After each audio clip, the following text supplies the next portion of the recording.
JBN, we keep you informed.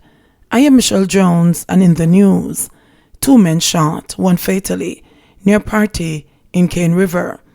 A 27-year-old man, Jerome Ford, died after being attacked by gunmen while standing along a roadway in the vicinity of a party in Cane River, Bull Bay, St. Andrew on Saturday. The Corporate Communications Unit, CCU, the information arm of the Jamaica Constabulary Force, JCF, confirmed the fatal shooting. The shooting happened at about 7 p.m. Ford was among a group of men standing along the roadway in Cane River, Bull Bay, when they were attacked by armed men in the vicinity of a party. Ford and another man received several wounds. Residents summoned the police. A CCU representative said no details were available on the other victim. 4 men arrested after cops find gun during search of car. 4 men were arrested after the police found a Glock 9mm pistol during the search of a motor vehicle.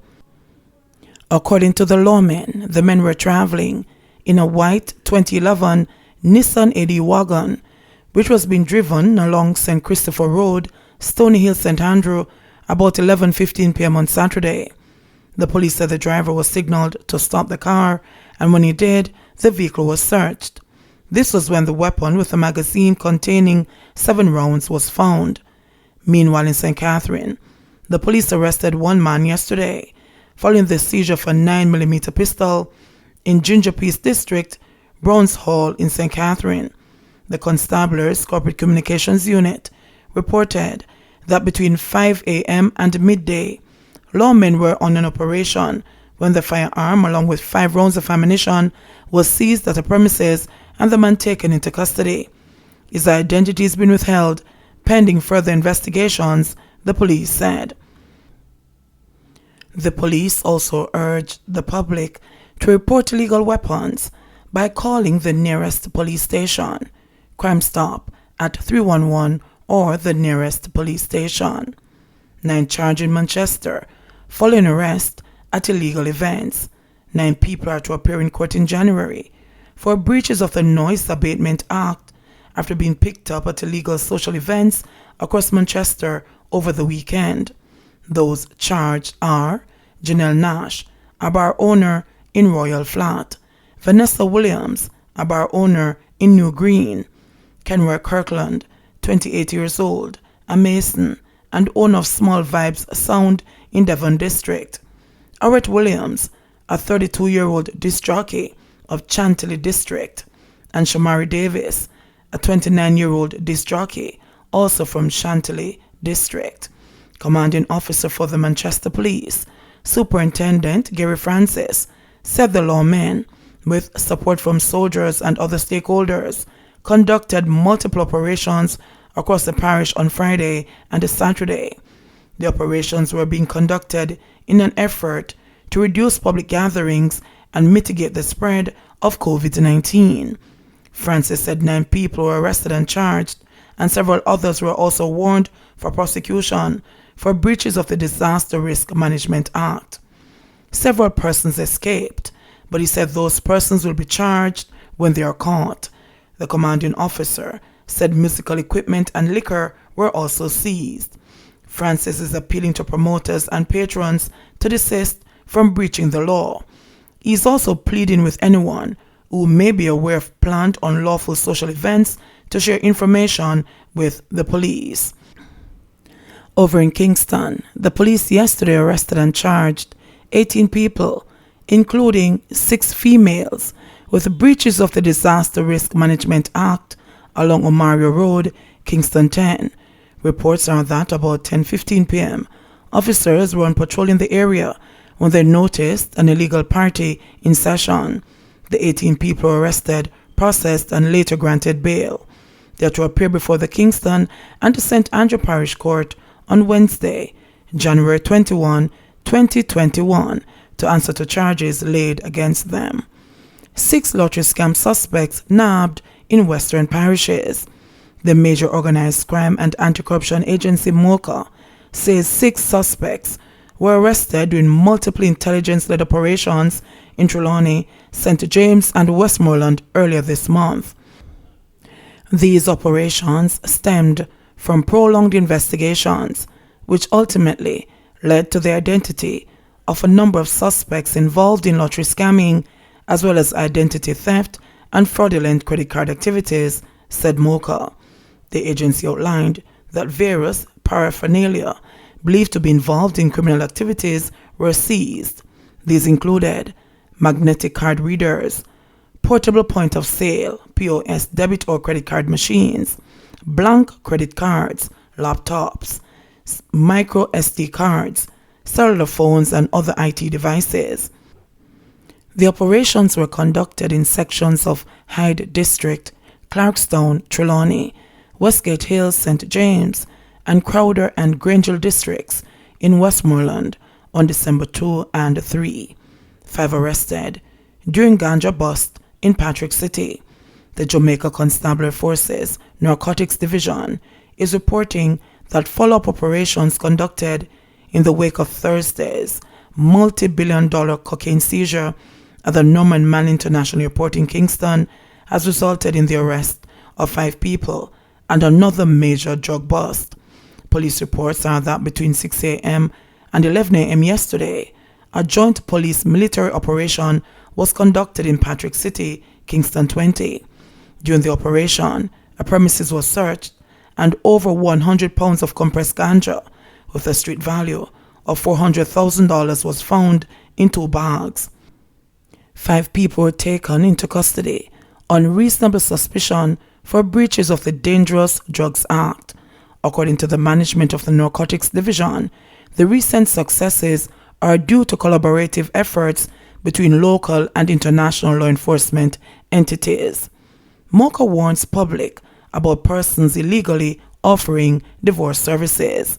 The major organized crime and anti-corruption agency MOCA is again urging the public to be mindful of individuals who claim to be offering the service of divorce settlements. This comes in the wake of a St. Catherine man being charged for fraud-related offenses earlier this month after he reportedly took $70,000 from another man to start divorce proceedings on his behalf 4 years ago. Octavius Forbes, otherwise called Jerry, of a St. Catherine address, was charged with forgery and obtaining money under false pretense. According to a report from MOCA, sometime in 2016, Forbes met the no-complainant and offered to assist him in starting his divorce process for an initial fee of $70,000. The following year, the complainant requested that Forbes put a hold on the divorce proceedings, and Forbes reportedly requested a further sum of $40,000 to do so. Forbes subsequently provided a decree absolute to the couple who had sought his services. A report was subsequently made to MOCA and an investigation was launched. Forbes was later arrested and taken into police custody following a sting operation which was conducted by MOCA detectives. He was charged after an identification parade was held on Wednesday, December 2, 2020. Forbes appeared in the Kingston and the St. Andrew Parish Court 2 days later and was remanded in custody. He is to return to court on January 6, 2021. In light of the alleged divorce racket, MOCA reminded the public that divorce settlements can only be legally executed by an attorney at law through the Supreme Court. Meanwhile, MOCA said members of the public who may have any information that could assist in any investigation to call MOCA at 876-906-6318, 876-906-5848, or 1-800-CORRUPT, or by email at info@moca.gov.jm. Zozos should replace benevolent dons, says Chang. National Security Minister Dr. Horace Chang says zones of special operations Zozos established in volatile and depressed communities should seek to eliminate the influence of benevolent dons and position the security forces and the state agencies as the key influencers in the troubled areas. The policing operation is crucial. It must be conducted in a manner to win the trust of the community, but also separate the poor people in the community from dependency and the generous gangs, Chang declared during Thursday's meeting of the parliamentary committee established to review the law governing the Zozos. Chang chaired the meeting of the Joint Select Committee on Law Reform Zozo, Special Security and Community Development Measures Act 2017 in Gordon House. The committee, comprising 15 members, was meeting for the first time. There are a lot of what are called benevolent dons in communities. They'll be brutal in disciplinary matters, but they will ensure funds reach for lunch money and then abuse the girls at a later stage, Chang told members of the committee. They will have back-to-school treats. They will do all kinds of things to reinforce their goodwill while exploiting the community, he added. Chang said that members of the police force are being trained to win the trust of the community. With the inform of a dead culture still holding sway in many depressed communities, Chang said members are afraid to talk to the police because of the consequences that could flow from that kind of engagement. We have to ensure that they feel safe going to school because two communities are at war, so the security element plays a role. Acknowledging that there are major weaknesses in the social security side of Zozo, Chang suggested that the law should be amended to introduce a strong legal framework that would hold the agencies of government accountable for carrying out their mandates in communities under the Zozo legislation. That is the approach that we have to look at to hold the MDAs, ministry, department, and agencies accountable in really doing better quality services to these communities, because ultimately that is what will make the difference, he said. While praising the success of the first Zozo in Mount Salem, St. James, Chang said that there have been mixed results coming out of Denham Town in West Kingston. Zozos have been declared in both communities for about 3 years. The other two communities where Zozos have been established are Augustown and Greenwich Town.